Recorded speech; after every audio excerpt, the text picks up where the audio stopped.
आज हमारे साथ दल श्रृंगार बलदेव महाविद्यालय के राजनीति विज्ञान विभाग के युवा शिक्षाविद डॉक्टर अखिलेश कुमार श्रीवास्तव जी से समसामयिक मुद्दों पर चर्चा करेंगे।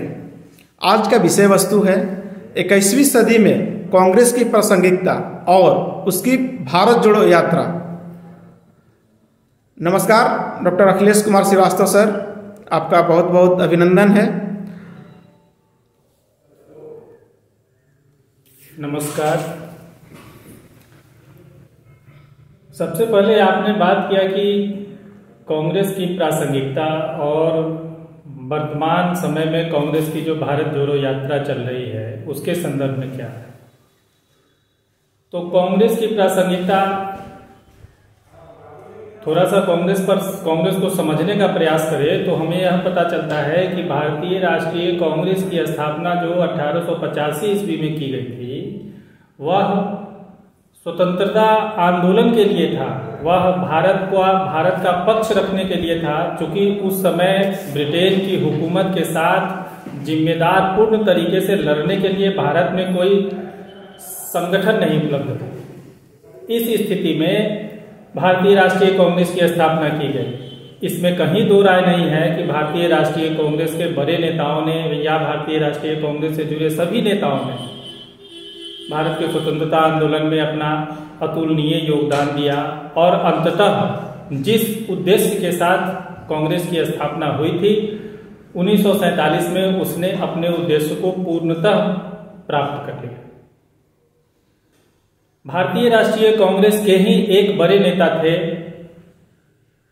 जो आप और हम किसी भी व्यक्ति के नजर से परे नहीं है।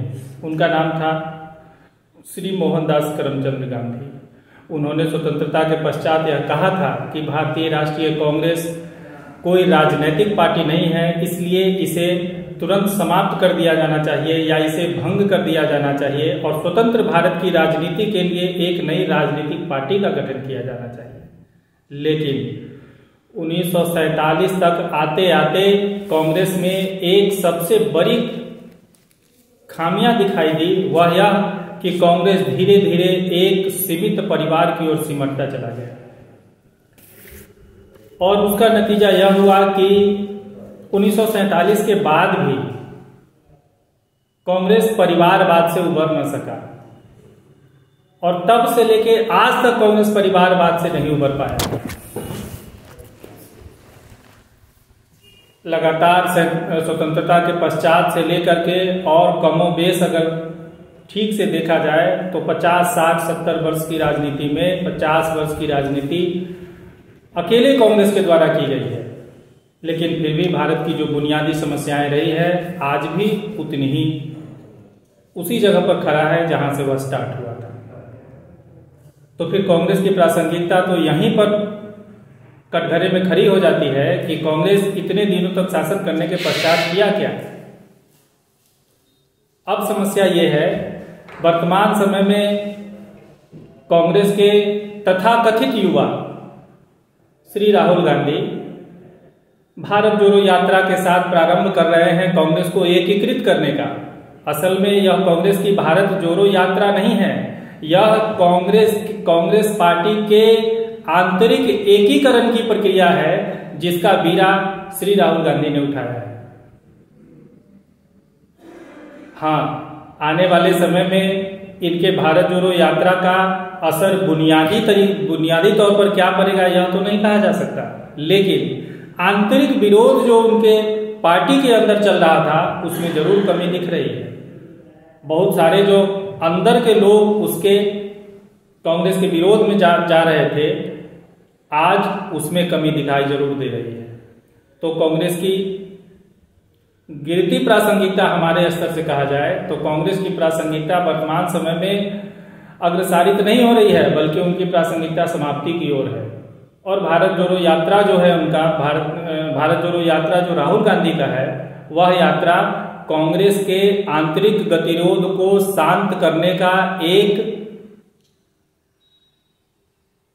मात्र टेक्नोलॉजी कह लीजिए, मैकेनिज्म कह लीजिए, जो कांग्रेस के द्वारा किया जा रहा है या श्री राहुल गांधी के द्वारा किया जा रहा है। जम्मू कश्मीर से लेकर के कन्याकुमारी से लेकर के जम्मू कश्मीर की यात्रा जो प्रथम चरण की उन्होंने शुरू की है, उस यात्रा के दौरान उसी दौरान 2-3 राज्यों में विधानसभा के चुनाव होने हैं।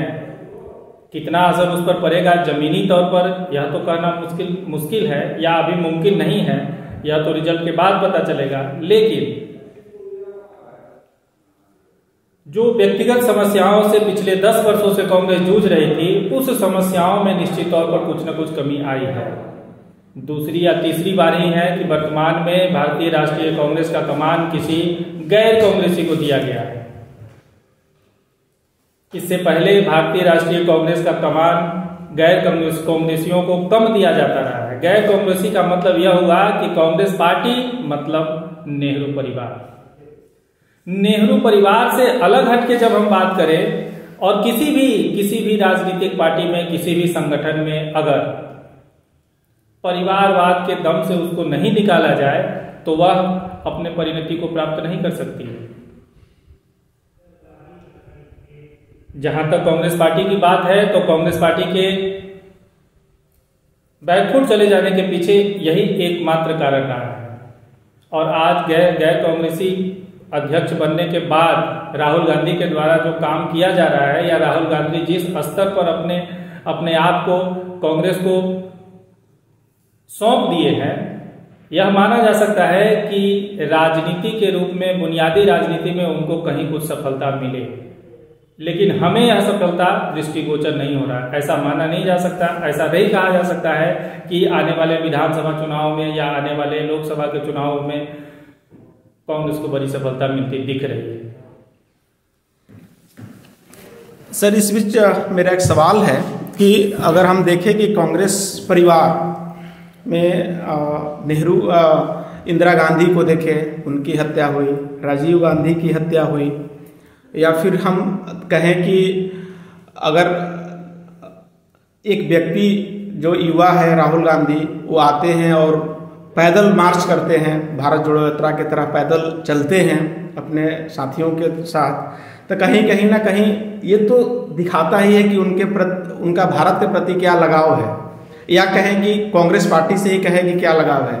तो दोनों कहीं ना कहीं क्या विपरीत दिखता है क्या, कि वो उनका लगाव भारत माता से है या भारत जैसे देश से है, या कांग्रेस पार्टी से उनका ज़्यादा लगाव है, कि वो भारत कांग्रेस को, जैसे आप बता रहे हैं कि कांग्रेस को एकजुट करने के प्रयास कर रहे हैं, जो आंतरिक गतिरोध है उसको, या जो अभी एक माहौल बन रहा है कि भारत विखंडित हो रहा है, खंडित हो रहा है किसी पार्टी विशेष के द्वारा, या फिर जैसे कहें कि लोग बार बार बात करता है कि जो इंदिरा गांधी ने जो तानाशाही दिखाई थी, कहीं ना कहीं वो आज देखने को मिलता है, उसको कहीं दूर करने का प्रयास कर रहे हैं।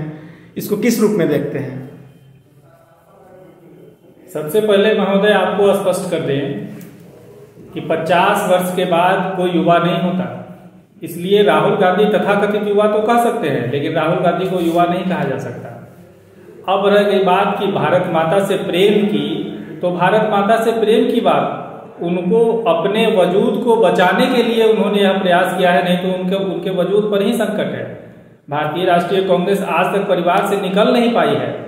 और रह गया बात तानाशाही शासन व्यवस्था का, तो वैचारिक मतभेद राजनीति का पर्याय है। वैचारिक मतभेद होना आवश्यक है, लेकिन वैचारिक मतभेद का यह मतलब नहीं है कि आप इस प्रकार का काम करें जिससे आप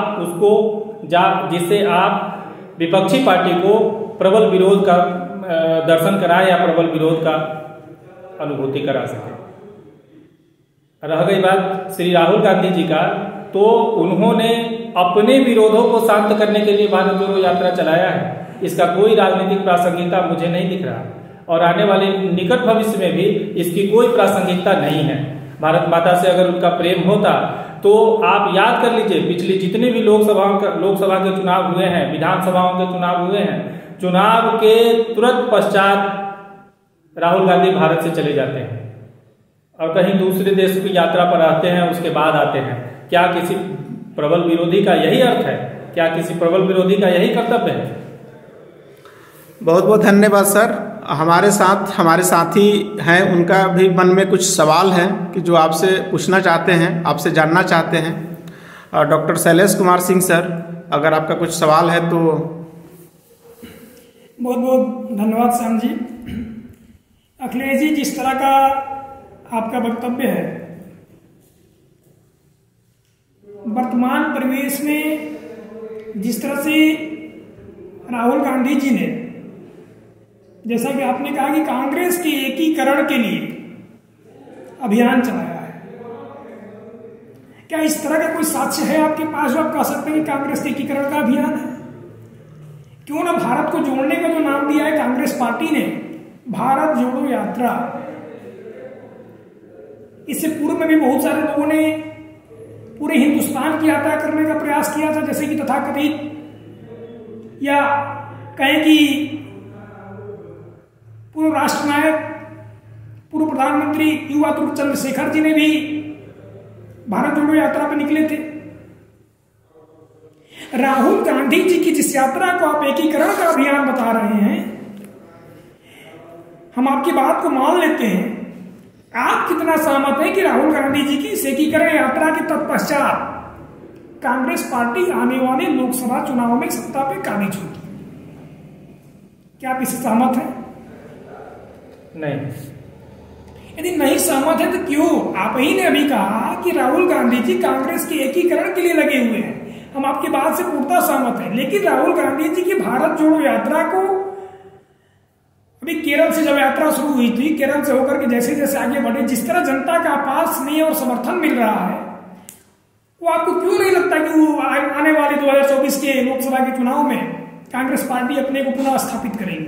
सबसे बड़ी बात यह है कि जितना बड़ा कद उनके पार्टी का रहा है, एकमात्र पार्टी रही है कांग्रेस, और कांग्रेस पार्टी की मौजूदा हालत यह है कि वह अपने ही घर में अपने को सुरक्षित नहीं कर पाती है, और उसके लिए उन्हें कहीं जाना पड़ रहा है, और वहीं से अपनी यात्रा का प्रारंभ कर रहे हैं, और यह अपने आप को यह मान के चल रहे हैं कि आने वाले 24 के लोकसभा के चुनाव में हम सत्ता पर काबिज हो जाएंगे।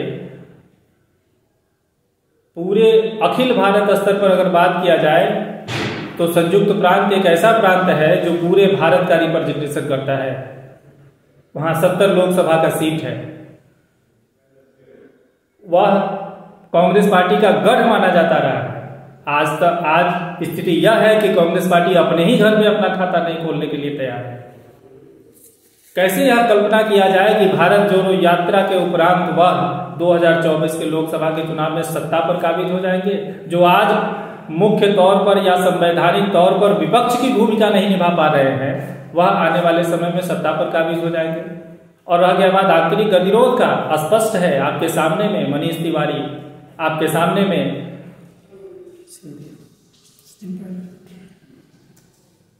सामने में है गुलाम नबी आजाद। आप कैसे बात कर रहे हैं कि कांग्रेस में आंतरिक गतिरोध नहीं है और कांग्रेस एकीकरण के लिए नहीं चल पा रहा है? राहुल गांधी जी सिर्फ व्यक्तिगत अपना वजूद बनाए रखने के लिए उन्होंने भारत जोड़ो यात्रा चलाया है, और भारत प्रेम और भारत की जहां तक बात है, भारत प्रेम की बात उनकी अगर की जाए तो भारत प्रेम तो उनके साथ है ही नहीं। जिस जगह पर जाते हैं वहां कभी चंदन लगा लेना, कभी पूजा कर लेना, आज तक तो कभी किसी ने नहीं देखा उन्हें पूजा करते हुए। किसी मंदिर में चले जाना, दूसरे पार्टियों के राजनेताओं के बारे में उलूल जुलूल बयान देना, और कैसे कल्पना की जा सकती कि 24 में ऐसे व्यक्ति पूरे भारत के लोकतांत्रिक पृष्ठ पर अपना स्थान सुरक्षित कर पाएंगे? तो क्यों ना ये बात, आपकी बातों से हम लोग ये सहमत हो, आप मान लिया जाए आप हमारी बातों से सहमत हैं, या आपकी बातों से हम उम्मीद कर सकते हैं कि आने वाले 2024 के चुनाव में, लोकसभा के आम चुनाव में नरेंद्र मोदी जी पूर्ण बहुमत से सत्ता में स्थापित होने जा रहे हैं? क्या हम यही मान लें आपकी बातों को? नहीं, इस बात पर हम कैसे मुहर लगा सकते हैं? वह तो जनमानस का रुझान जिस ओर होगा वह सत्ता पर काबिज होगा, लेकिन जो राजनीतिक इतिहास इन लोगों का रहा है, या जो राजनीतिक या भारत की लोकतांत्रिक व्यवस्थाएं हैं, उसके आधार पर हम यह कल्पना कर सकते हैं कि भारतीय राष्ट्रीय कांग्रेस पार्टी या श्री राहुल गांधी जी के इन प्रयासों से सत्ता पर काबिज हो जाएंगे। यह कहना तो मुश्किल ही लग रहा है। अब श्री नरेंद्र मोदी सत्ता पर आएंगे या नहीं, बीजेपी आएगी या नहीं, यह तो नहीं कहा जा सकता, लेकिन इतना तय माना जा सकता है कि कांग्रेस पार्टी नहीं आएगी। जो प्रत्यक्ष बहुमत नहीं, जो प्रत्यक्ष विपक्ष नहीं हो सकती, वह प्रत्यक्ष पक्ष कैसे होगी? यदि कांग्रेस पार्टी बहुमत में नहीं आएगी और अब बीजेपी को भी संशय में, आपके दृष्टिकोण से बीजेपी भी संशय में नहीं महोदय, तो क्या तीसरे मोर्चे का गठन होना स्वाभाविक है? मे भी पॉसिबल हो सकता है। तो उस तीसरे मोर्चे का जब गठन हो, उसका नेता कौन होगा? यही तो संशय का विषय है। भारत की जो लोकतांत्रिक व्यवस्था है, इसमें जो राजनीतिक गतिरोध है, इसमें यह पहले ही कह पाना थोड़ा मुश्किल है। हाँ, लेकिन यह कहा जा सकता है कि बीजेपी पुनः सत्ता में एक बार फिर आए। यानी अच्छा, आप मान ले रहे हैं कि बीजेपी पुनः सत्ता में आ रही है? पूर्णतः नहीं मान रहे हैं, लेकिन मान के वही चल रहे हैं, क्योंकि चल वही रहा है। बहुत बहुत धन्यवाद आपका, और बहुत बहुत आभार हमारे दर्शकों की धन्यवाद। तरफ से।